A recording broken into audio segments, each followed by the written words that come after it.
Потому что в Америке я еду, и там я везде начинаю свистеть, и потом я как бы замолкаю и думаю, здесь нельзя свистеть, или там нельзя свистеть, где нельзя свистеть. In America, you can whistle wherever you'd В like, Америке можете свистеть где хотите. except next to your wife who's annoyed with your whistling. Только если нельзя свистеть рядом с женой, если ее вас свист раздражает. А так везде где угодно. It's a funny one to me because every time you whistle indoors, Мне кажется, это очень смешное такое вот обычай, что всякий раз, когда здесь кто-то в помещении I'm not свистит, told, please don't do that here. This is not what we do inside. мне никто ни разу не сказал, пожалуйста, Брэд, не свисти, у нас это не принято свистеть в помещении. They say, don't whistle or else there will be no money. Мне все говорят по-другому, Брэд, не свисти, а то денег не будет. How many of you can whistle? Кто из вас может свистеть? Понимаете? Okay, here's my theory. Вот у меня есть теория такая. Who has more money, the USA or Ukraine? У кого больше денег, в Америке у людей или здесь, в Украине? В Америке. Who whistles, Americans or А кто в Ukrainians? помещении свистит, американцы или украинцы?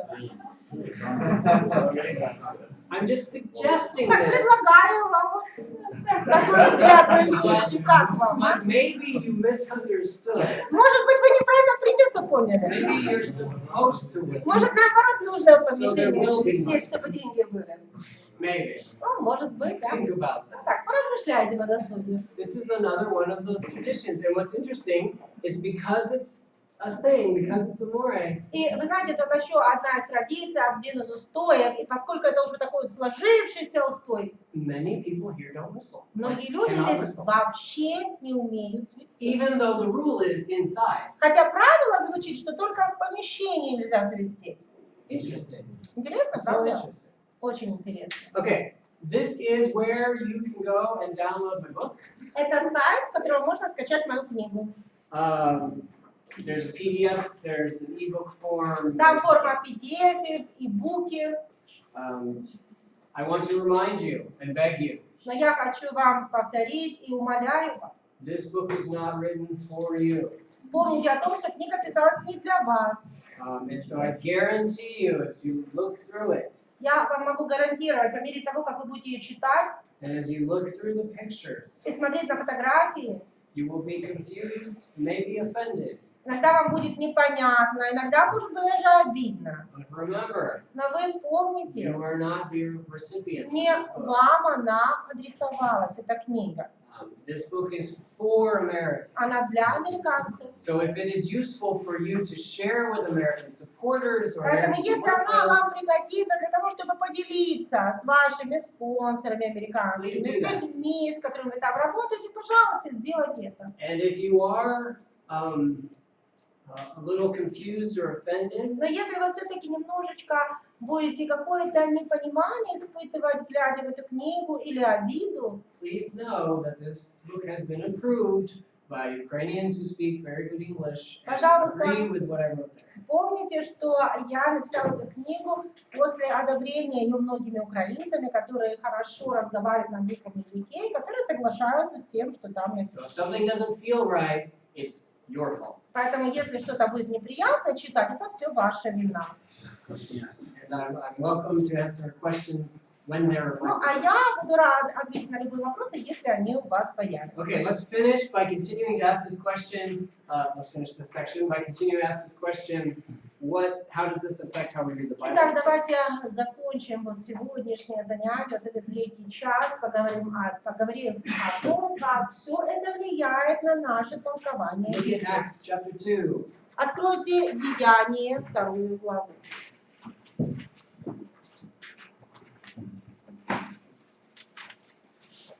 Peter gets up and he is preaching the first sermon in Christian history. Петр встает и читает первую проповедь в христианской истории. But he's not the only one. Но он не единственный. The other disciples are also speaking, Другие ученики тоже говорят, but they're speaking in different languages. но на разных языках. And as we often do when we hear a language we don't know, we think it sounds funny. И происходит то, что обычно происходит с нами, когда мы слышим незнакомый язык, нам он кажется забавным, And смешным. so they say, look at these drunk men. Поэтому люди иначе говорят, посмотрите на этих пьяных. And then there's verse 15. What does Peter say? А дальше идет 15 стих. Что говорит Петр? Они пьяны, как вы думаете, теперь третий час дня. What's the third hour of the day? Что такое третий час дня? 9 a.m. Это 9 утра.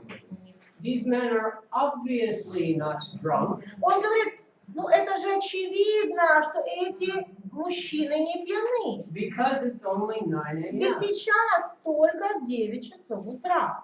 When I have taught this in Ukraine, people usually laugh. Когда я говорю подобные слова в Украине, преподавая занятия по этому стиху, мне в ответ украинцы обычно смеются.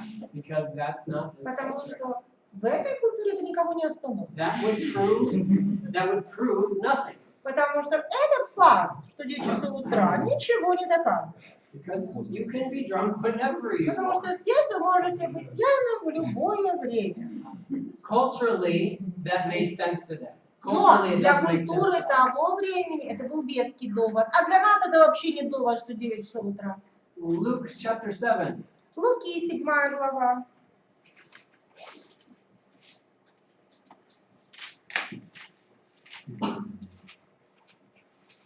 Luke chapter 7, verses 44 through 46. 44 по 46 стих. И повернувшись к женщине, сказал Симон: видишь ли ты эту женщину? Я пришел в дом твой, и ты воды мне на ноги не дал, а она слезами облила мне ноги и волосы, волосами головы своей оттерла. Ты целование мне дал, а она с тех пор, как я пришел, не перестает целовать меня ноги. Ты головы мне маслом не помазал, а она миром помазала мне ноги. Потому и говорю тебе, прощаются грехи ее многие за то, что она возлюбила много, а кому мало прощается, мало любит. Okay. Jesus is getting a little mad or firm in talking with this Pharisee. Можно сказать, что Иисус немного разгневался на этом фарисея, он очень жестко с ним разговаривает здесь. And he says, when I came into your Он house, говорит, когда я к тебе в дом пришел, you did not wash my feet. ты не омыл мне ноги, You did not put oil on my head. ты не возил мне масло, You did not kiss me. ты меня не поцеловал. I'm sorry, but I wouldn't have thought to do any of those things if Jesus came to my Ну, house. вы знаете, вы меня, конечно, извините, но если бы Иисус сегодня пришел ко мне домой, я бы тоже ничего из этого не сделал. In fact, I wouldn't have thought he would want me to kiss him. Более того, я бы даже не подумал, что ему хочется, чтобы я его поцеловал. Why? Почему? It's not our culture. Другая культура. And so I don't need to, when someone shows up to my house, go pour oil on their head. Поэтому мне не нужно сегодня, когда мне кто-то в гости приходит, брать масло и возливать им на голову. We need to understand this was a part of their Эти culture, вещи нужно понимать. Это было принято в культуре того времени. and this was how you showed respect to your guests. И таким образом хозяин такими действиями проявлял уважение к своим гостям. Matthew 15. Матфея, 15 глава.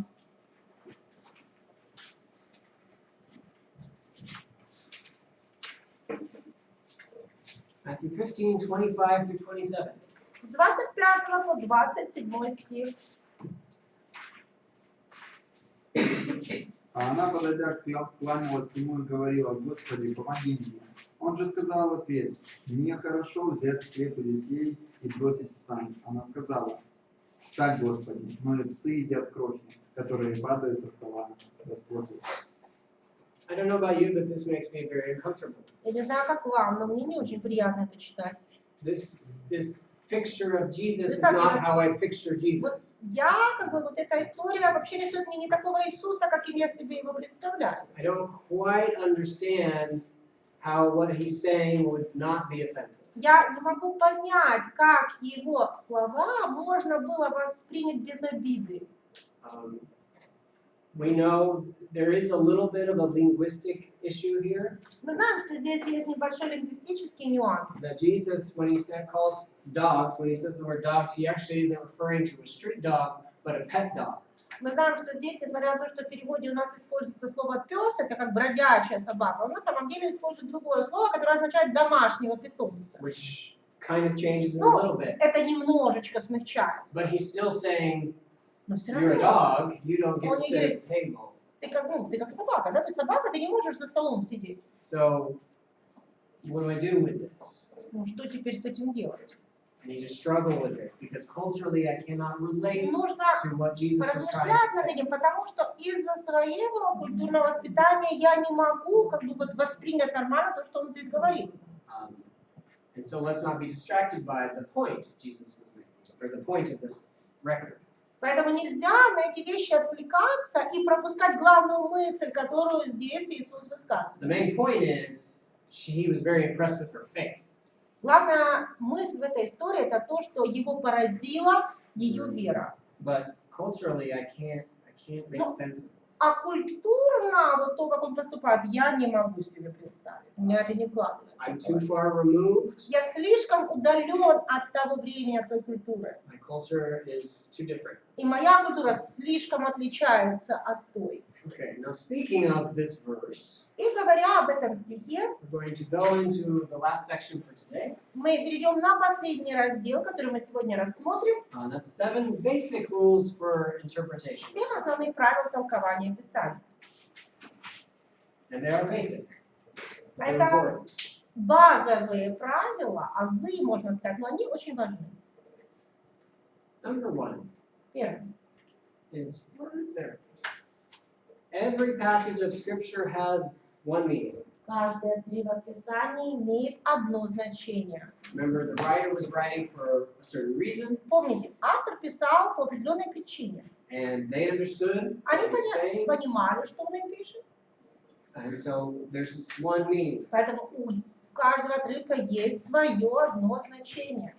If a passage doesn't have a singular knowable meaning, then it can't serve as a reliable source of truth.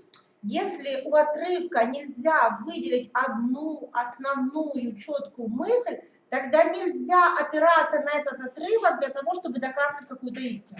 Now, there may be different applications of this truth for today, Конечно, эта истина может иметь немножечко другое применение касательно сегодняшнего дня, but the point, the meaning of those words, there's one но idea. смысл, то есть изначальный смысл у текста, он только один. Paul was not writing Timothy so that we would all learn about bringing clothing to each other in different cities. Павел писал Тимофею не для того, чтобы мы знали, что потом мы все должны друг другу возить одежду, когда кому что-то понадобится в разных городах. His words had one meaning. У него конкретно был один смысл написанного. Can we take something from this? Мы можем для себя вынести какой-то урок из этого. Может At быть. least minimum, it shows that Christians were doing things for each Ну, other. минимум, что мы можем понять, что христиане друг для друга многое делали. But there's one meaning of this text, and Но Paul had one meaning of this смысл, text. который вкладывал Павел в эти слова, был один. And here's an important extension of this one. A text can never mean what it never meant before. И еще вот из этого вытекает следующий принцип такой, что текст не может означать нечто такое, чего он никогда не значил раньше. If То you're есть текст не может hearing, иметь какого-то нового значения, которого раньше не имел. if you're hearing a teaching that has never been taught before in 2,000 years of Christianity, Если вы слышите какое-то учение, которое за 2000 лет в христианстве никто никогда не нес, that should be a warning. это должно быть для вас предупреждением. When we say, "Oh, we finally know." Когда кто-то говорит, наконец-то мы узнали. After 2,000 years of Прошло 2000 studying лет, и this, наконец-то we люди finally изучали, know. изучали, и теперь узнали то, чего никогда не знали. There's a problem with that. В этом есть проблема. Okay, number 2. Второе. The simplest meaning is often the best meaning. Самое простое значение, как правило, наилучшее. We talked about this yesterday. Мы вчера об этом уже говорили. What do I mean when I say good morning to you? Что я имею в виду, сказав вам доброе утро? Well, Well, yeah, I'm greeting you in the morning. Здоровую с вами утром, вот что это значит. If you overhear somebody say happy birthday to somebody else, Если вы услышали где-то, что один человек другому говорит «С днем рождения», what do we assume что вы that? подумали? Что там происходит?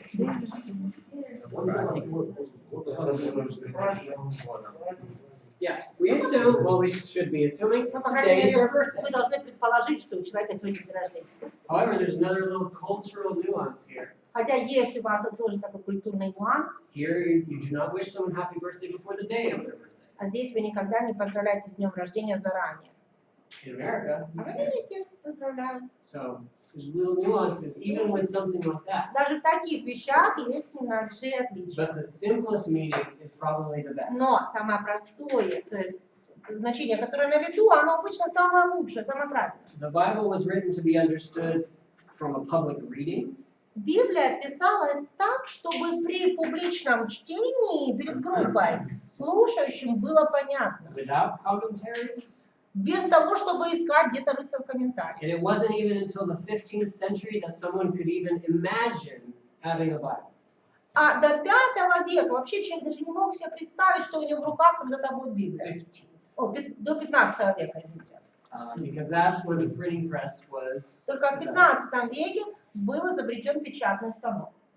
Obviously, certain books are difficult for us today, books of prophecy, for example. Очевидно, что некоторые библейские книги действительно сложны для нашего понимания сегодня. В основном это вот такие книги, как пророческие книги. But even with them, often the simplest meaning is the best meaning. Но даже в таких книгах, как правило, самое простое значение – это самое правильное. Okay, number 3. Третье. Plain passages predominate, they're most important. Первостепенное значение имеют отрывки, понятные или простые для понимания. Let the simple ones explain the harder to understand ones. Стремитесь как бы толковать Библию так, чтобы простые отрывки помогали вам трактовать более сложные отрывки. Just because one verse may be hard to understand doesn't mean that we can't understand the point of the verses we're reading. Doesn't mean we've missed the main message. Если отрывок тяжел для понимания, это не значит, что мы пропустим его основную мысль. For example, Например, 1 Corinthians 15. 1 Коринфянам 15 глава.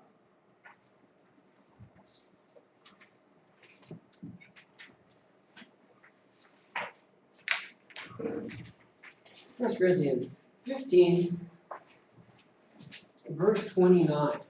1 Коринфянам 15, 29.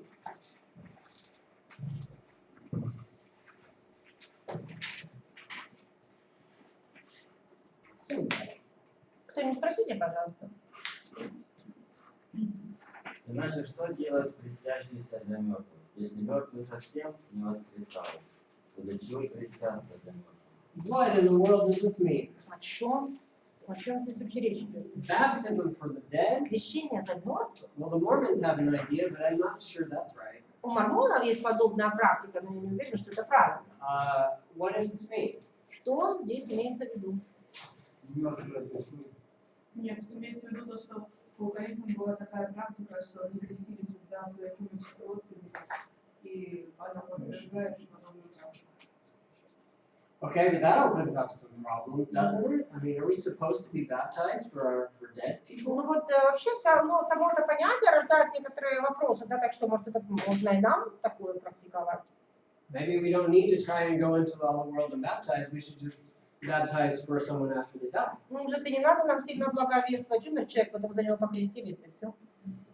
Here's the answer to the question about what this verse means. Вот ответ на вопрос, что означает этот стих. We don't know. Мы не знаем, что он означает. There are a lot of theories, Теорий много, but we will never know но мы никогда наверняка не for знаем sure на what this verse 100%, means. что он имел в виду. But what is this section about? Ну а раздел этот, отрывок этот о чем? Don't be distracted by the hard verse. То есть вы не отвлекаетесь на сложные стихи. What are we talking about? О чем вообще он речь здесь? Context, context. Контекст и еще раз контекст. Somebody read 20 through 28. Кто-нибудь, пожалуйста, прочтите весь отрывок с 20 по 28.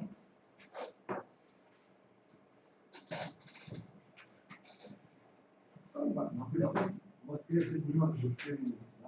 Христос воскрес из мертвых, первенец из умерших, ибо как смерть через одного человека, так через одного человека и воскресение мертвых. Как в Адаме все умирает, так во Христе все оживут. Каждый в своем порядке. Первенец Христос, потом Христово пришествие Его. А затем конец, когда Он предаст царство Богу и Отцу, да, и празднит всякое начальство, всякую власть и силу. Ибо Ему надлежит царствовать, пока не изложит всех врагов под ноги свои. Последний же враг истребится, смерть, потому что всех покорил под ноги Его. Когда же сказано, что Ему все покорено, то ясно, что кроме того, который покорил Ему все. Когда же все покорит Ему, тогда и сам Сын покорится покорившему все Ему, да будет Бог во всем. Because I didn't have it back up far enough. Я недостаточно далеко So сказала. read 12 through where we started, 19, 12 through 19. Verses 12 through 19. А теперь, извините, я недостаточно вот вперед посмотрела. Нужно вообще-то на самом деле еще с 12 до 19 прочесть. Если же о Христе проповедуется, что Он воскрес из мертвых, то как некоторые из вас говорят, что нет воскресения мертвых. Если нет воскресения мертвых, то и Христос не воскрес. А если Христос не воскрес, то и проповедь наша тщетна, тщетная вера наша. Притом мы оказались бы уже свидетелями о Боге, потому что свидетельствовали бы о Боге, что Он воскресил Христа, которого Он не воскрешал, если то есть мертвые не воскресают. Ибо если мертвые не воскресают, то и Христос не воскрес. А если Христос не воскрес, то вера ваша тщетна. Вы еще во грехах ваших. Значит, вы умершие во Христе погибли. Если мы в этой жизни надеемся на Христа, то мы несчастнее всех людей. Но Христос воскрес из мертвых, первенец из умерших. So what is Paul talking То есть о чем здесь Павел говорит? О воскресении. about? Resurrection. О воскресении. And he's proving Он им заказывает, that resurrection is logical. что воскресенье, оно очень логично. The example of Jesus was important and shows us that И resurrection will пример happen. Иисуса стал очень важен. Он показал нам, что воскресенье есть. He's talking to people who are doubting. They're Он teaching that resurrection doesn't happen. обращается к людям, которые начали сомневаться в учении о том, что воскресенье на самом деле будет. And so he says, of course there will be И resurrection. он говорит, ну конечно же будет воскрешение. Jesus was raised. Иисус воскрес. We will be raised. Мы будем воскрешены. Otherwise, what do people mean by being baptized on behalf of the dead? Другими словами, зачем тогда вообще люди крестятся за умерших? Okay, how do those connect? Как это, какая взаимосвязь здесь, вы видите?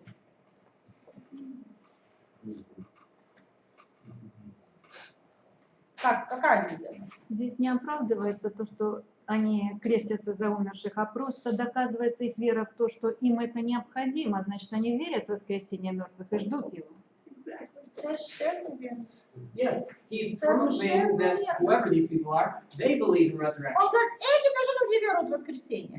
Кем бы они ни были. Why would they be baptizing for the dead if Иначе there's no resurrection? зачем бы они крестились ради умерших, если бы они не верили в Okay, воскресение? I don't know what these people were doing and why they were Я не doing it. знаю, почему эти люди это делали и как они это делали. But Paul is using them as an example to prove the point Но that Павел resurrection will happen. использует их в качестве довода того, что воскресение действительно будет. That the simple passages teach us about the hard passages. Пусть простые для понимания отрывки помогают нам понимать более сложные для понимания. It's okay that we don't exactly know about this baptism for the dead because that's not Ничего Paul's point. страшного, что мы не знаем наверняка, что это было за крещение ради умерших, потому что не в этом основная мысль. Does that make sense? Понятно это всем? Does that not make sense? Или может кому-то непонятно? Okay.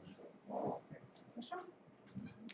If it doesn't, you can say it again. Если непонятно, я могу еще раз объяснить. Okay. We get distracted by this verse. Мы можем Baptism for the dead. отвлечься на этот стих, он нас может отвлечь, и мы будем думать о крещении ради мертвых. And we stop and we say, wait, what is baptism for the dead? How can you even be Итак, мы baptized? читаем, потом на этот стих находим, останавливаемся, думаем, так, подождите, что за крещение для мертвых? Как такое могло быть?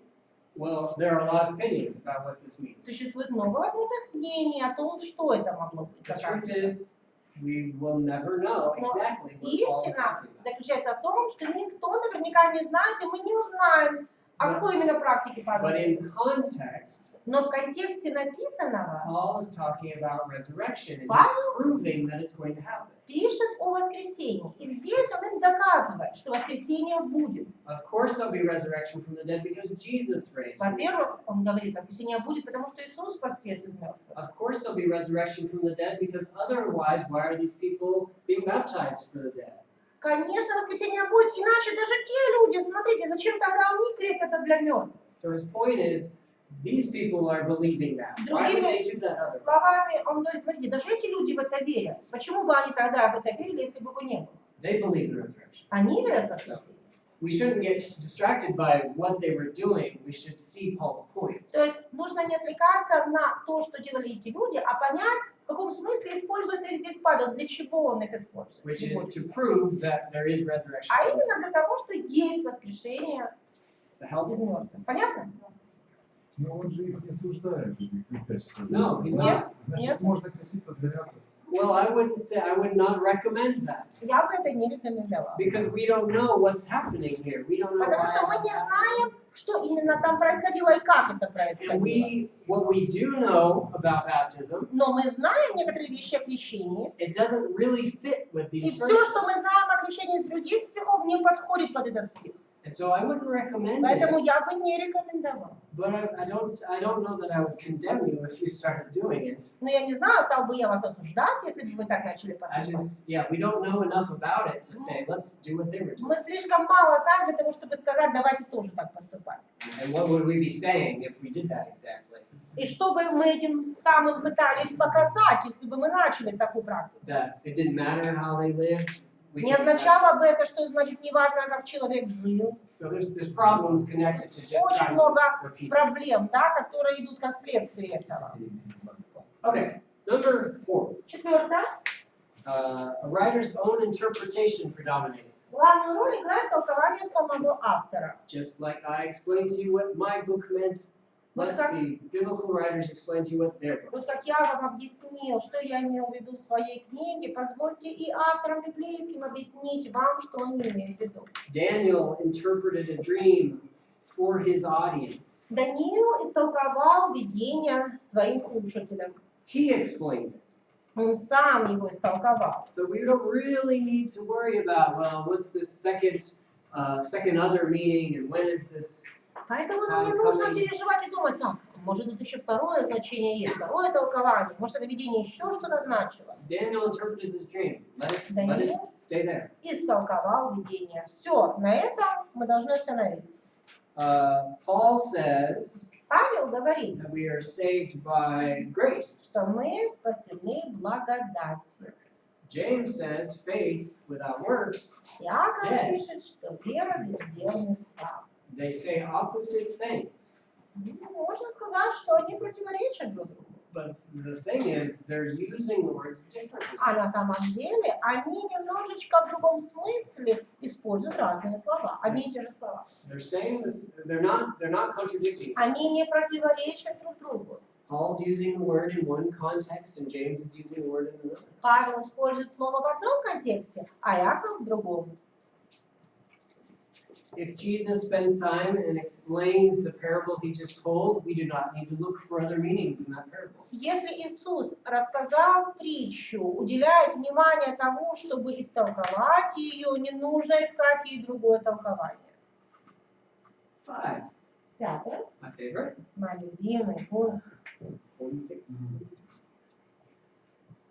Consider the circumstances surrounding the verse you're looking at. Обратите внимание на текст The text around it. на текст вокруг того отрывка, который вы изучаете, ближайший текст. What does this passage mean in its context? То есть, что означает данный отрывок в своем контексте. What's the context of this book? А затем спросите, а какой контекст всей книги?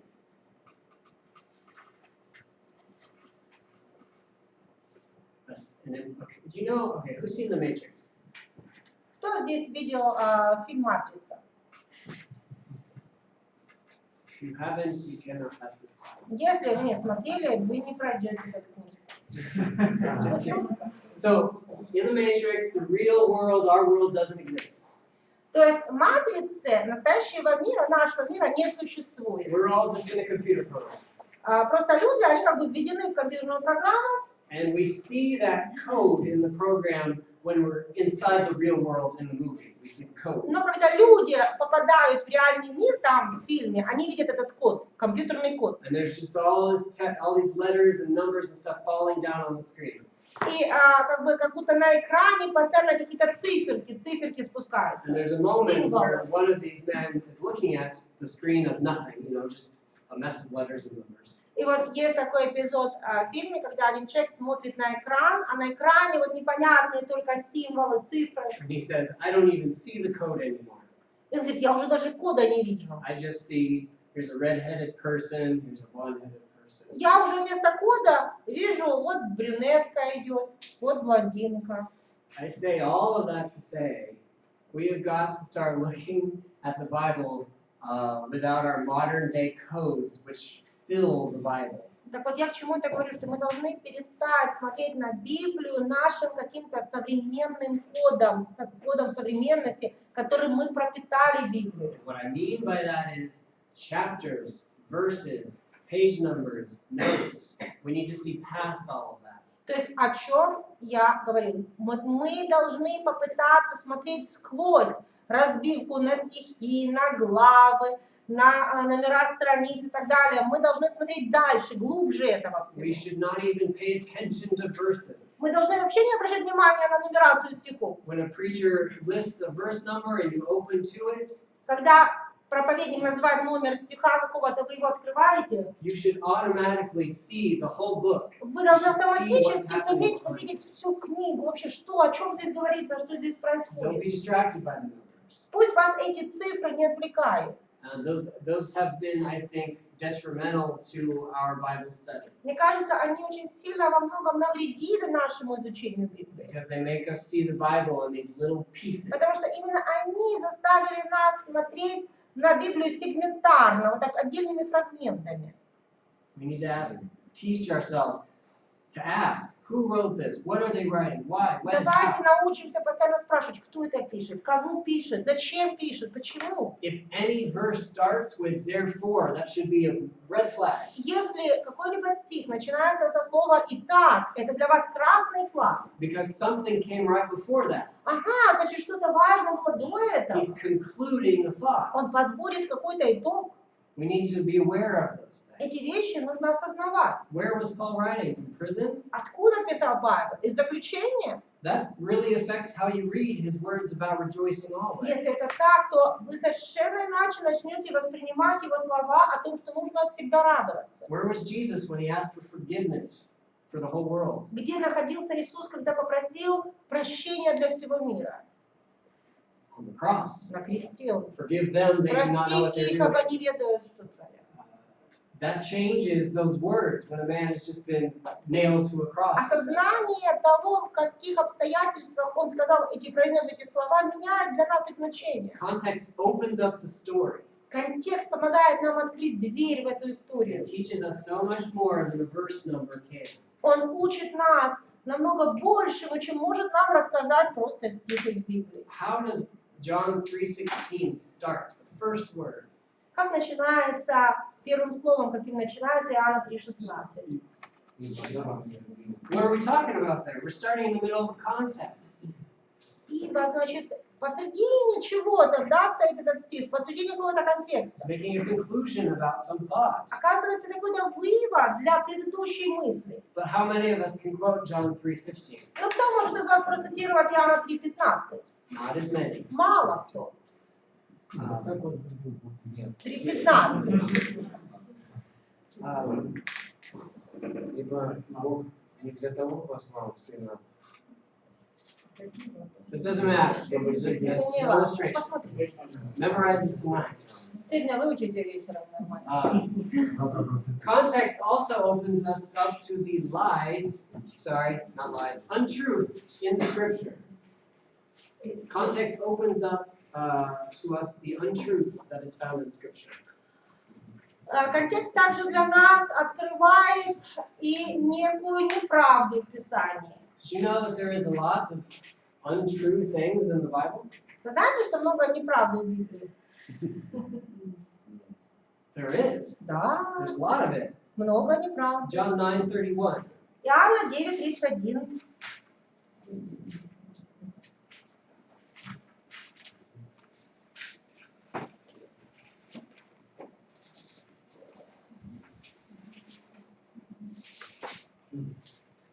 Okay, so I'm going to read John 9:31. Прочтите, кто же открыл. А мы знаем, что грешников Бог не слушает, но кто чтит Бога и своей волей его того слушает. All right, there's a piece of truth. Is that true? Ага, это истина. А истина ли это?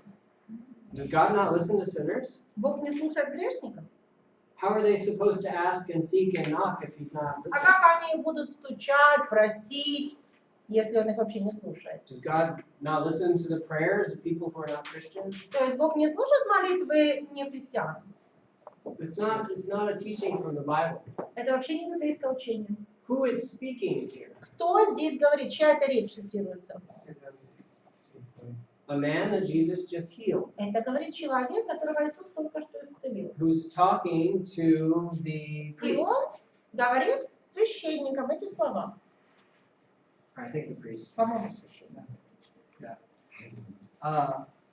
We have no reason to believe that this man is inspired by the Holy Spirit нас and is нет speaking truth. Причин верить, что этот человек был боговдохновенным. Да, и говорил, ведомый Богом истину. It's an accurate recording of what he said, but it's not an accurate truth that goes with the rest of the Bible. Посмотрите, здесь передаются его слова, что он сказал, то есть история рассказывается. Но это не говорится, что это библейская истина. Luke 7:34. Луки 7:34.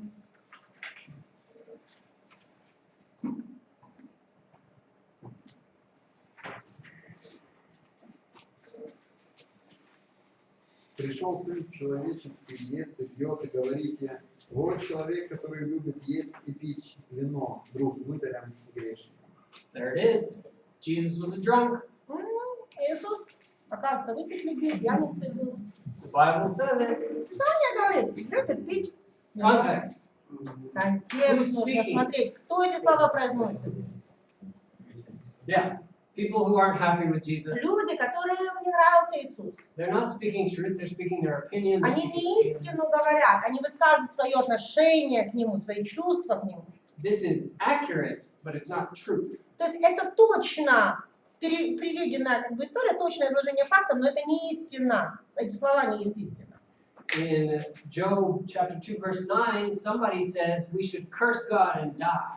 Иов 2:9 некто сказал, нужно проклясть Бога и умереть.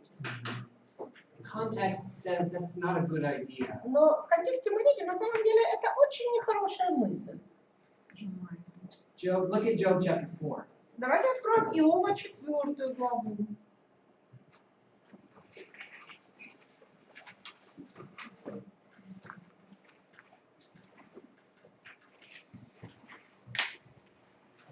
Somebody read verses 7 and 8. Кто-нибудь прочтите, пожалуйста, здесь стихи 7 и 8. Помни же, погибал никто не видный, где праведные бывали искореняемы. Как я видал, то оравшие и сияющие зло знают Бога. Are those words understandable to you if you had a hard time reading? Понятно, что написано, да? Вот как тут надо читать. Понимаете, о чем здесь говорится? Что оравшие нечестие и сеющие зло пожинают его.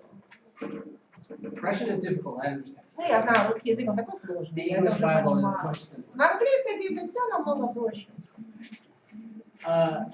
This is a real example. This is a serious one. Это реальный пример, очень серьезный пример. Because many preachers, many people teaching class will cite verses in Job Многие люди, blindly.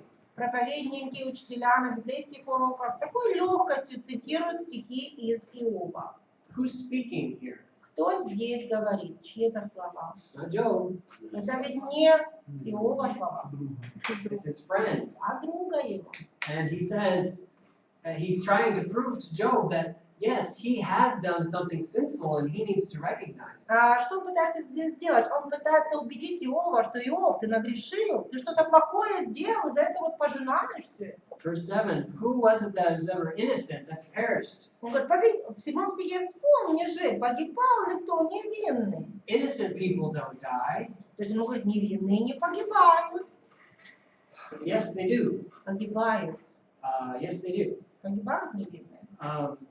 This is not truth. Это не истина. что This is невинные some guy's погибают. opinion Это мнение некого человека, who doesn't know the whole situation. который не знал всей ситуации. And who, at the end of Job, gets in big trouble for these empty words. И который к концу книги Иова сталкивается с серьезными проблемами из-за вот такого пустословства. Be very careful when you quote from Job without looking at the context. Будьте очень осторожны, цитируя Иова, не вдаваясь в контекст. Because there's a lot of wisdom being shared, but it's not all spiritual, godly wisdom. Потому что здесь действительно много мудрости, но не вся она мудрость духовная. So, context is so important. Итак, контекст он очень важен. And when we don't pay attention to it, we can Если мы teach things that aren't even true мы because we didn't pay attention не to it. обращая внимания на контекст, иногда мы можем нести вообще ложное учение только из-за того, что не обратили внимание на контекст. Number 6. Шестое. Do not forget about other scriptures. Не забывайте о других местах Писания.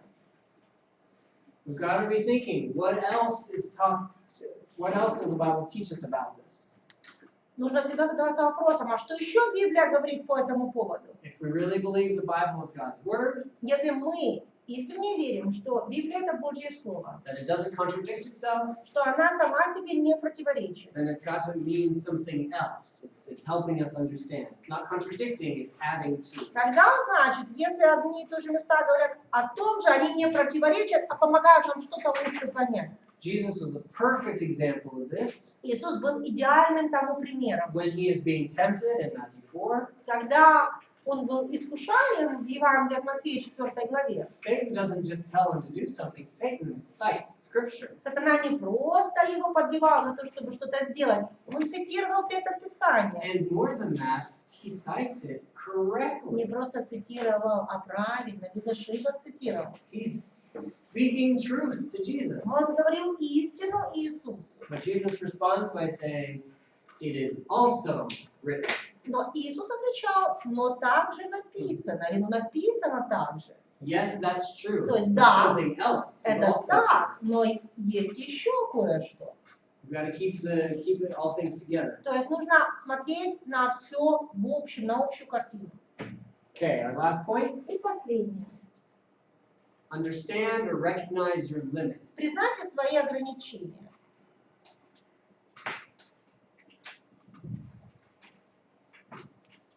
I don't know if it's cultural, I don't know if it's our time, or if it's just nature of human beings. Я не знаю, какого рода это явление. Либо это культурное явление, либо это явление современности, либо это просто свойственно всегда людям. But we have a desire to think we know everything. Но у нас есть такое желание думать, что мы все знаем. Let's look at Deuteronomy 29:29. Давайте посмотрим во Второзаконие 29:29.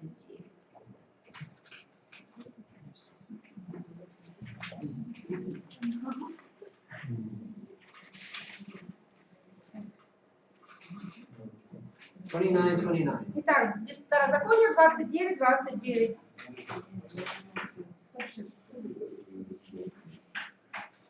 Кто открыл, прочитайте, пожалуйста. Ответствие принадлежит Господу Богу нашему, открытое нам и сыновьям нашим завета, чтобы мы исполняли все слова закона. I love this verse. Мне нравится этот стих, я очень его люблю. Now, contextually, it's not directly written to me. Если говорить контекстуально, по контексту, то эти слова обращены не напрямую ко мне. Speaking about the law of Moses. Они рассказывают о законе Моисея. But can we bring it over to us today? Is there truth still found in it for us today? Но можем ли мы применить его к сегодняшнему дню? Есть ли здесь какие-то истины, которые применимы сегодня? The secret things belong to God. Сокрытое принадлежит Господу. Do you believe that there are things that God has not revealed to us? Вы вообще верите, что есть вещи, которые Бог нам не открыл? I hope so. Я надеюсь, что вы в это верите. Because if you ever think God would never, or that's not how God is, you're in a little uncomfortable position. Потому что если кто-то из вас думает, нет, Бог не такой, он бы так с нами не поступил, тогда вы не в совсем удобном положении перед Богом находитесь. There are secret things that He is keeping from us. Есть у Бога тайны свои, которые от нас сокрыл, которые нам неизвестны. But these things, the things that are revealed to us, А открытое, are given so that we can obey. то, что Он нам сказал, Он сказал для того, чтобы мы исполняли. So there are things we can know, but there are things we cannot know. Есть вещи, которые мы можем знать, но есть вещи, которые мы не можем знать. God is an infinite, immortal being.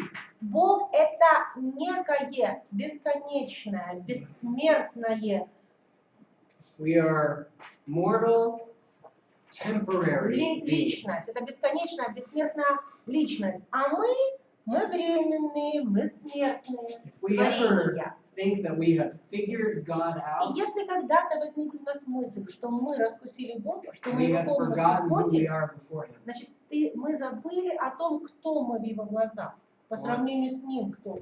I want to tell you something very important. Я хочу сказать вам нечто очень важное сейчас.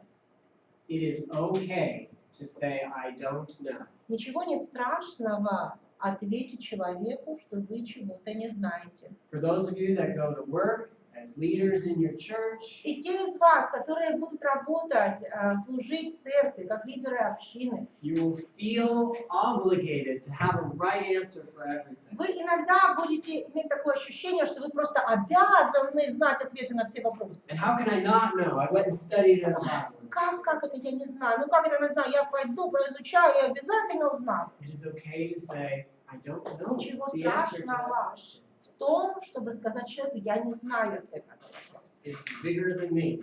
Это больше, чем я. Да, этот вопрос больше, чем я. People will ask you, why does God allow bad things to happen to good people? Люди иногда будут вас спрашивать, а почему Бог допускает некоторые страшные вещи в жизни очень хороших людей? Why is God allowing what is happening to Ukraine right now? Почему Бог допустил, чтобы в Украине сейчас такое творилось? We can come up with a lot of thoughts and opinions, Вы можете многими мыслями поделиться, многими мнениями поделиться. but the real human answer is, I don't Но know. настоящий ответ человека в таком случае должен быть «я не знаю». And it's okay to not know. И ничего страшного, что ты не знаешь. There is power in vulnerability. Вы знаете, что в уязвимости есть сила. What did Paul say Как about his Павел weakness? говорит о нашей слабости, о своей слабости. Yeah, when I am weak, then I Когда am я strong. немощен, я силен. When we realize our place and we humble ourselves before God, Когда мы осознаем свое место, измеряем себя перед Богом, then we are in a powerful position. тогда мы в сильном положении. Мы должны быть очень благодарны Богу, что Он по великой любви сокрыл от нас день нашей смерти. И по своей воле некоторым Он открывает. Yeah, it's interesting to think that you pass the anniversary of your death every year. You live through the anniversary. Да, вы знаете, как интересно, иногда думать, что пока мы живем на земле, мы ведь каждый год проживаем дату нашей смерти. Мы не знаем, когда. Katie's grandfather died on Christmas Eve, У Кэти дедушка умер как раз в канун Рождества. most important holiday to their family. А это самый большой праздник был у них в семье. Every year they celebrated together. Каждый год они праздновали Рождество всегда They вместе. had no idea that he was И даже going не to die думали, on что that day. именно в этот день, это Isn't it будет interesting? день его смерти, да? God knows things that we don't know. Бог знает то, чего мы не знаем. And we can speculate, Мы and we можем can maybe look теряться at some в principles. догадках, мы можем пытаться применить разные принципы. And those are good guesses, but they will always И be догадки guesses. могут быть очень хорошими и близкими, но они у нас будут оставаться всего лишь догадками. I heard somebody relate the situation into Ukraine, relate the situation happening in Ukraine to Israel in the Old Testament. Я слышала, как кое-кто сравнивал сейчас ситуацию в Украине с историей Израиля в Ветхом Завете. And said as soon as every Ukrainian repents of their sins, this will be instantly over. Как только каждый украинец раскается в своих грехах, все это закончится. There's some interesting ideas there. It's important to think about. В этом как бы, мыслях есть некоторые интересные моменты, But we don't know that. но никто этого не знает. And those promises God made then were to Israel, and it was a promise He made to them. И те обещания, которые Бог тогда давал Израилю, Он давал их конкретно им, для них. So it might teach us something, but the answer is we don't know. И хотя мы можем из них извлечь определенные уроки, но по-настоящему мы не знаем. Okay, we have about 7 minutes left. У нас осталось всего 7 минут. I want us to just think about this. It's a little bit of practical work. Теперь я хочу поговорить с вами немножко о практической работе, чтобы вы поразмышляли. You should copy this down. Вам нужно это скопировать, It might be useful to you later in the week. а возможно, позднее на этой неделе вам этот рисуночек очень понадобится.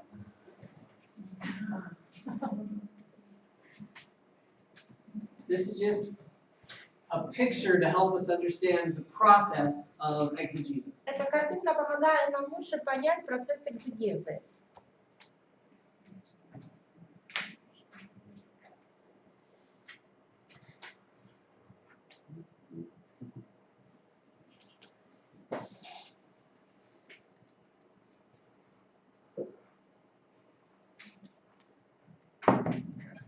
Don't make it too pretty. You can do that later. Не нужно сейчас слишком уж разукрашивать, потом разукрасить, если хотите. Alright, so we start with our general information. Итак, мы начинаем с общей информации. Let's just think about 1 Corinthians 13. Love Например, this, love this. можно подумать о 13 главе 1 Коринфянам, там говорится, любовь, это. So what's the general background of 1 Corinthians? Итак, какой общий исторический фон или предыстория 1 Коринфянам? Church is having problems. В церкви проблемы. There's a lot of little things that Paul is trying to work Там out. очень много деталей, на которые Павел обращает их внимание, пытаясь разрешить какие-то моменты. There's a lot of jealousy happening Там between очень много Christians. зависти среди христиан. So he's dealing with that information as we come up to chapter 13. И вот подходя к 15 главе Коринфянам, мы как бы всю эту информацию должны осознавать. So now as we look at chapter 13, we look at what came right before that, what comes right after. Итак, рассматривая 13 главу, мы теперь смотрим, а что до этого было написано, что после этого будет написано. Looking at the То есть мы context. смотрим на контекст. Right before, he's talking about the miraculous spiritual gifts. До этого он говорил с ними о чудотворных дарах. And they are talking about how I can speak in tongues, so I'm better than you. I have a better gift. Как они говорили, ой, я более одаренный, чем ты, я же языками могу говорить.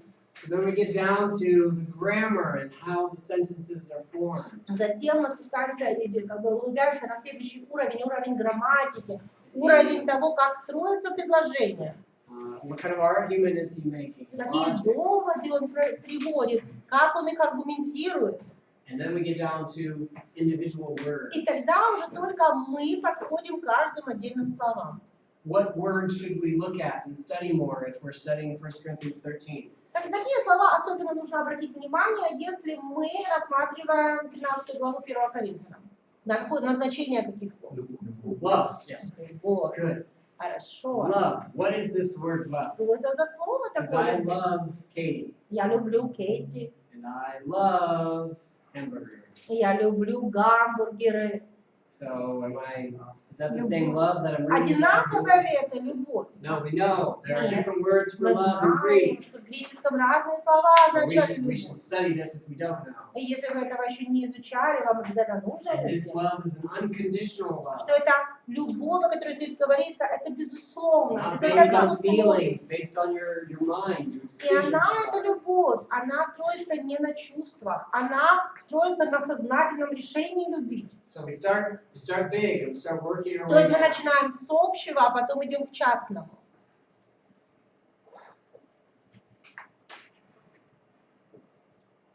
Does God give us more than we can handle? Может ли Бог нам послать больше, чем то, с чем мы можем справиться? Are you sure about that? Уверена? Теперь нет. Look at 1 Corinthians chapter 10. Посмотрите 1 Коринфянам 10 главу. Verse 13. 13 стих. Вас постигло искушение не иное, как человеческое, и верен Бог, который не попустит вам быть искушаемым и сверхсилам при искушении, как и облегчение, так, чтобы вы могли перенести. All right, so first of all, what's the subject of this verse? Итак, во-первых, какая тема раскрывается в этом стихе? Вопрос искушения. Yes, temptation. Итак, тема поднимается искушение. And we often quote this verse, that God will not give us more than we can handle. А мы очень часто цитируем этот стих, говоря о том, что Бог не может нам послать в жизнь больше, чем мы можем перенести. That's not what it says. Но That's здесь о what it другом says. идет речь. Ну, здесь вот в конце вот так, чтобы вы могли перенести. То есть не скидывая, не сбрасывая вот бремя But it says like, каких-то so that you could handle. Okay. проблем, которые приходят по воле Божьей. The context Но в of this контексте, verse что имеется в Yeah. виду перенести? То есть, Искушение. is, yeah, да, that we чтобы, can handle чтобы вы temptation. могли справиться, другими When словами, we с say, what was I искушением. supposed to do? Everybody else was doing it. То есть, если я скажу, а как я должен был поступать? Все так поступали. No. God never Нет. allows us to be tempted more than we're able to withstand. Бог никогда не будет нас искушать сверх сил. So we start big. Итак, мы начинаем с общего, What's the overall context? с What's the общего general information? контекста, с общей We've already информацией. mentioned 1 Corinthians. Мы уже упомянули пример с 1 Коринфянам. Chapter 10 starts out with him talking about the examples from the Old Testament. 10 глава вообще начинается с примеров из Ветхого Завета. Verse 6 says that these things happen as examples for us. 6 стих говорит о том, что это все было для нас как пример. Verse 12 says, so if you think you're standing firm, be careful. 12 стих говорит, если вы думаете, что вы твердо стоите, будьте очень осторожны. But remember that no temptation has overcome you that you are not able to get out. Но помните, дальше он говорит, что ни одно искушение Бог вам не посылает так, чтобы вы не могли его преодолеть.